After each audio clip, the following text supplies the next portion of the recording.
So first off, we are going to be hearing from Taylor Caddell.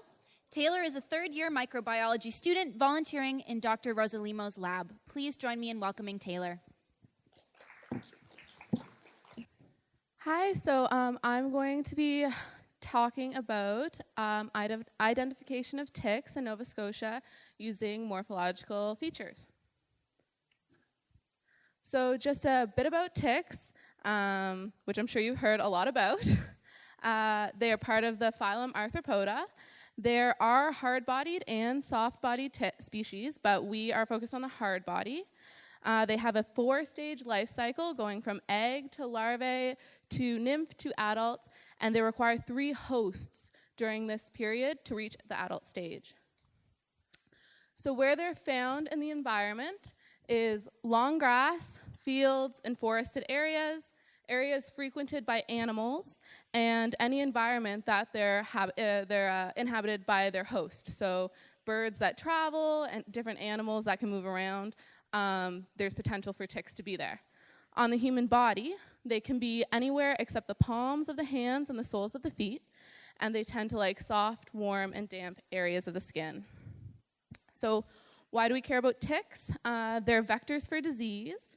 So they contain bacteria that can cause disease in humans or other animals, and this occurs during the blood meal when they, after they've taken the blood and the nutrients, they regurgitate it back into the host.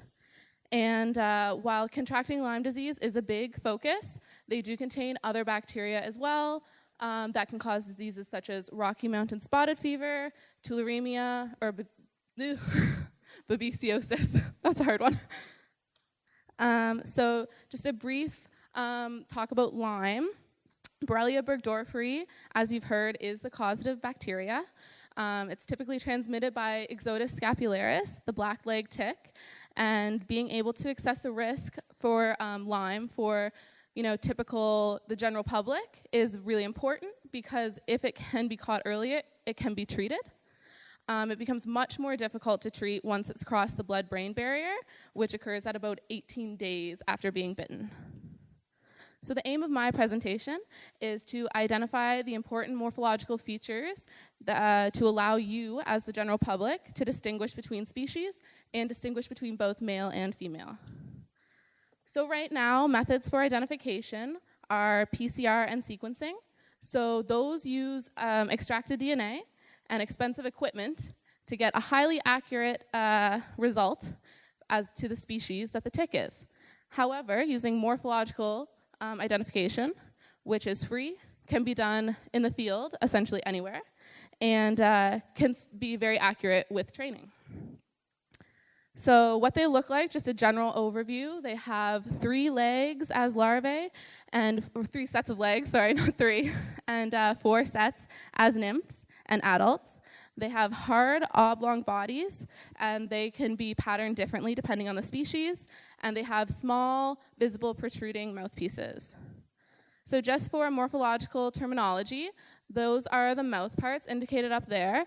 We don't have to be too concerned with those because they are too small to identify with the naked eye, but the scutum or shield is on their back, just below the mouthpiece, and that's going to be a good indicator of whether it's female or male.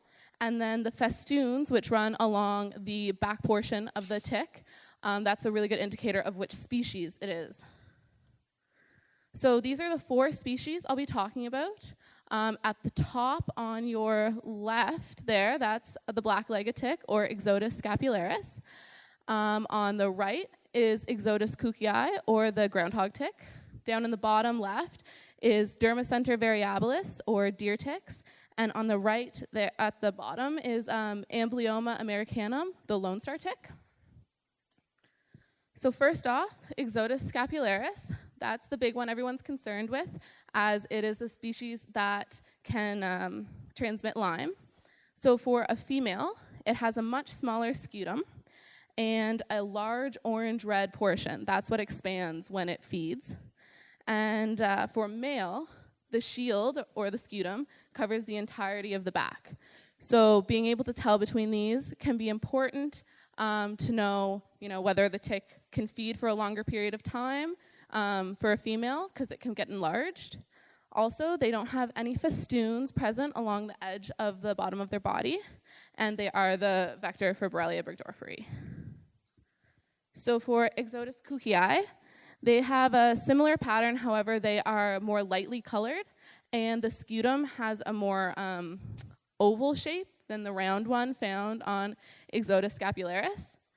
And once again, it's smaller on the female to allow for expanding during feeding, where the male has a much more, the entire back is covered. And there are small festoons that appear on the bottom there. You can see it well on the female. So that can help to identify between the Ixodes scapularis and Ixodes cookii. So Dermacentor variabilis, these are dog ticks.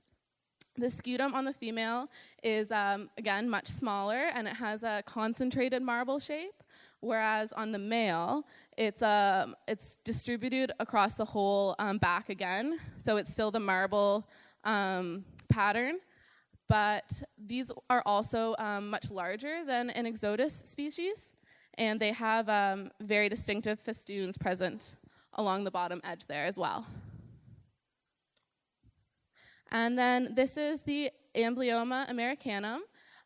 It's gotten a lot of recent media because it does cause the alpha-gal syndrome, which is known as a meat allergy in humans. So for these guys, the female, once again, has a smaller scutum, and it kind of terminates with that white spot. And the male, it extends across the body once again. And so it also has festoons that are present for these.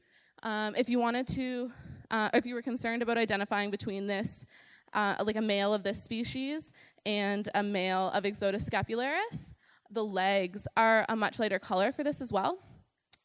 Because as you know, the black-legged tick would have a much darker one, and those are the ones that transmit Lyme. So just as a review, if you get anything from this presentation, it would be to be able to identify the black-legged tick, because that is the most dangerous as it transmits Lyme. So just remember to focus on the circular scutum that's located on the back, and the orange-red coloring is a very good indicator as well.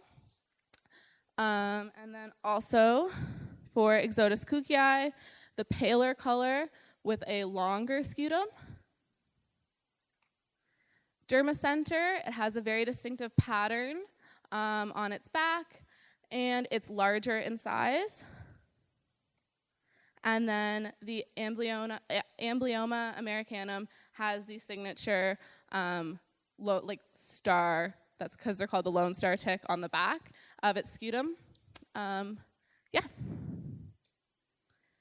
These are just who I'd like to thank. Dr. Tatiana Rossalimo for running her lab here at Dalhousie, Dr. Lloyd, Dalhousie, Lyme, and the Marine Gene Probe Lab at Dal for letting us use their equipment, and then everyone who works in the Rossalimo lab.